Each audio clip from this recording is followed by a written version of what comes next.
Hello friends, നമുക്ക് നല്ലൊരു fried egg roast ഉണ്ടാക്കിയാലോ. വളരെ ടേസ്റ്റിയാണ്, അതുപോലെ തന്നെ ഉണ്ടാക്കാനും ഭയങ്കര എളുപ്പമാണ്.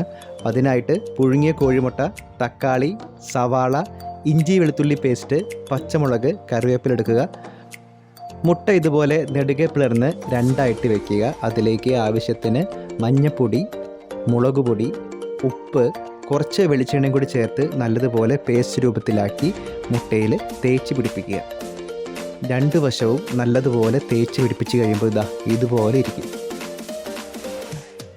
ശേഷം ഒരു പാനിൽ വെളിച്ചെണ്ണ ഒഴിച്ച് ചൂടാക്കി അതിലേക്ക് മുട്ട ഇതുപോലെ കമഴ്ത്തി വെച്ച് കൊടുക്കുക. ഒരു ഭാഗം ഒന്ന് ഫ്രൈ ആയി വരുമ്പോൾ അതിനെ തിരിച്ചിട്ട് ഫ്രൈ ചെയ്യുക. തിരിച്ചിടുമ്പോൾ ഉണ്ണി പുറത്തോട്ട് പോവാതെ സൂക്ഷിക്കണം. നമ്മുടെ ഉണ്ണി പുറത്തേക്ക് പോയിട്ടുണ്ട്, പക്ഷേ അതിനെ വിദഗ്ധമായിട്ട് വെള്ളക്കകത്താക്കിയിട്ടുണ്ട്.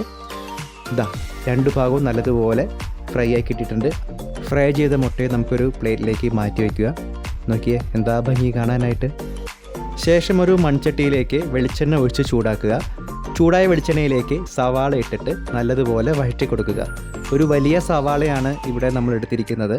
അതിലേക്ക് കുറച്ച് ഉപ്പിട്ട് കൊടുത്ത് വഴറ്റി കൊടുത്തിട്ടുണ്ടെങ്കിൽ സവാള പെട്ടെന്ന് വാടി കിട്ടും. സവാള വാടിയ ശേഷം അതിലേക്ക് കുറച്ച് പച്ചമുളക് ഇട്ട് കൊടുക്കാം. ഇവിടെ ഇപ്പോൾ ഞങ്ങൾ ഒരു പച്ചമുളക് എടുത്തിട്ടുള്ളൂ, നിങ്ങൾക്ക് എരിവ് ആവശ്യമുണ്ടെങ്കിൽ കൂടുതലെടുക്കാം.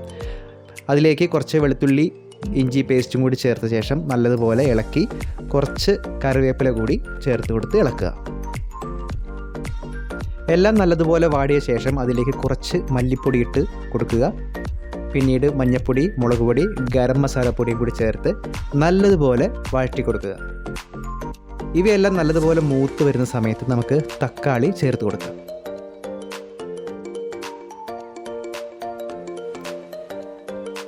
തക്കാളി കുറച്ച് ഉപ്പിട്ട് വഴറ്റി കൊടുത്തിട്ടുണ്ടെങ്കിൽ പെട്ടെന്ന് ഉടഞ്ഞു കിട്ടുമെന്നാണ് വൈഫ് പറഞ്ഞത്. ഇനി എന്നെ പറ്റിച്ചതാണോ അതോ ഇനി ഇത് പറഞ്ഞ അറിയില്ല, അവളെ പറ്റിച്ചതാണോ എന്നറിയില്ല.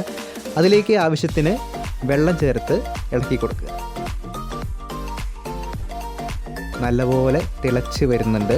തിളച്ച് വരുമ്പോൾ കുറച്ച് കുരുമുളക് പൊടിയും കൂടി ചേർത്ത് ഇളക്കി കൊടുക്കുക. ഗ്രേവി നല്ലതുപോലെ പാകമായി വരുമ്പോൾ അതിലേക്ക് നമ്മൾ നേരത്തെ തയ്യാറാക്കി വെച്ചിട്ടുള്ള ഫ്രൈഡ് എഗ് ഇട്ട് കൊടുക്കുക. ഇട്ട് കൊടുക്കുമ്പോൾ മുട്ട മറിഞ്ഞു പോകാതെ സൂക്ഷിക്കണം. മറിഞ്ഞു പോയാൽ ഉണ്ണി കൈവിട്ട് പോകും. അങ്ങനെ നമ്മളുടെ ഫ്രൈഡ് എഗ് റോസ്റ്റ് ഏതാണ്ട് റെഡിയായി വരികയാണ്. ഫൈനലി ഫ്രൈഡ് എഗ് റോസ്റ്റ് റെഡിയായിരിക്കുകയാണ്. അപ്പോൾ വീഡിയോ ഇഷ്ടമായിട്ടുണ്ടെങ്കിൽ ചാനൽ സപ്പോർട്ട് ചെയ്യുക, സബ്സ്ക്രൈബ് ചെയ്യുക. ഇഷ്ടമായില്ലെങ്കിൽ ക്ഷമിക്കുക. അപ്പോൾ വീണ്ടും കാണാം. ബൈ.